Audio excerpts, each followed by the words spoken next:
Bapak Ibu, saudara-saudara, kita sering mendengar ceramah, seminar, lokakarya tentang kepemimpinan. Kita juga sering mendengar acara-acara tentang training kepemimpinan. Jadi banyak orang berbondong-bondong mengikuti pelatihan kepemimpinan. Bagaimana menjadi pemimpin yang baik, bagaimana untuk menjadi seorang pemimpin, dan prinsip-prinsip kepemimpinan diajarkan begitu luar biasa. Ya, lain halnya dengan prinsip kepemimpinan yang Tuhan Yesus Kristus ajarkan. Berbanding terbalik dengan praktek kepemimpinan di dalam dunia. Dikatakan bahwa kamu tahu bahwa mereka yang disebut pemerintah bangsa-bangsa memerintah rakyatnya dengan tangan besi, dan pembesar-pembesarnya menjalankan kuasanya dengan keras atas mereka. Ini realitas yang ditemukan di dalam dunia, dalam kepemimpinan, di mana struktur itu menjadi sangat penting, sehingga orang yang di atas akan selalu berusaha untuk memberi komando, memberikan perintah kepada para bawahannya. Bahkan pemerintahan itu didasarkan dengan kuasa, otoritas, dan kewenangan, dan bahkan ada juga dengan kesewenang-wenangan. Nah, ketika para muridnya berisik karena satu sama lain saling memperebutkan posisi di antara mereka, siapa yang terkemuka, siapa yang pantas menjadi pemimpin di antara mereka, siapa yang paling dekat dengan Tuhan Yesus Kristus untuk menduduki posisi dan tepat kepemimpinan itu, maka Tuhan Yesus Kristus memberikan satu penegasan prinsip kepemimpinan. Demikianlah di dalam Markus 10 ayat 43-44, tidaklah demikian di antara kamu. Barang siapa ingin menjadi besar di antara kamu, hendaklah ia menjadi pelayanmu. Dan barang siapa ingin menjadi yang terkemuka di antara kamu, hendaklah ia menjadi hamba semua orang.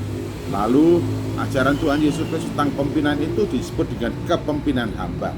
Memang mudah untuk dikatakan, mudah untuk diajarkan, mudah untuk disampaikan bahwa prinsip kepemimpinan yang diajarkan oleh Tuhan Yesus Kristus adalah kepemimpinan hamba. Tetapi seringkali ini sulit untuk dilakukan, bahkan tidak dipraktekkan. Masih saja kembali kepada orang lebih mengedepankan, mengutamakan struktur, otoritas, kuasa yang dimiliki, yang disandangnya karena dia memegang kepemimpinan, karena dia menduduki posisi sebagai pemimpin. Sekalipun dari tutur katanya, lisannya, ucapannya, ajaran, dan pemberitaan yang disampaikan, kita harus menerapkan kepemimpinan hamba. Tapi dalam prakteknya tetap sebagaimana yang biasa lazimnya pemimpin yang ada di dalam dunia ini, dengan otoritas, kekuatan, kuasa, memerintah dan meminta bagaimana bawahannya itu untuk melakukannya. Tetapi di sini dilupakan bahwa sesungguhnya Tuhan Yesus Kristus mengajarkan kepemimpinan hamba seharusnya sungguh dan harus dilakukan, yaitu barang siapa ingin menjadi terkemuka, ingin menjadi besar, hendaklah ia menjadi pelayanmu, ia menjadi hamba atas semua orang.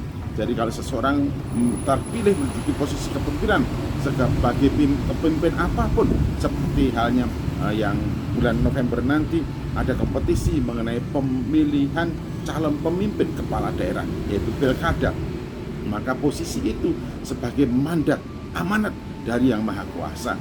Nah, semestinya yang terpilih betul-betul mengugemi atau memegang prinsip yang dikatakan bahwa pemimpin itu adalah mandat dan amanat. Oleh karena itu harus mengerjakan tugas itu dengan rasa takut, tunduk takluk kepada Tuhan. Dan di mana di sini sebagai seorang pemimpin atas masyarakat dan rakyat memang wajib mengedepankan kepentingan dan apa yang menjadi keperluan masyarakat. Oleh karena itu di sini katakan yang ingin menjadi terkemuka atau yang menjadi besar seharusnya menjadi pelayan bagi semua orang. Jadi pemimpin adalah pelayan, abdi bagi orang yang dipimpinnya, bagi masyarakat yang dipimpinnya, mengedepankan kepentingan orang-orang yang dipimpinnya, mengedepankan kepentingan masyarakatnya, mengedepankan kepentingan rakyatnya, sehingga bagaimana rakyatnya makmur, sejahtera, aman, bahagia, dan sentosa. Oleh karena itu prinsip ini harus dilakukan. Seorang pemimpin memang harus berani turun ke bawah untuk mengerti realitas kehidupan orang-orang yang dipimpinnya, supaya mengerti apa yang menjadi kebutuhan dan tahu apa yang harus dilakukan dalam upaya untuk memenuhi apa yang menjadi kebutuhannya.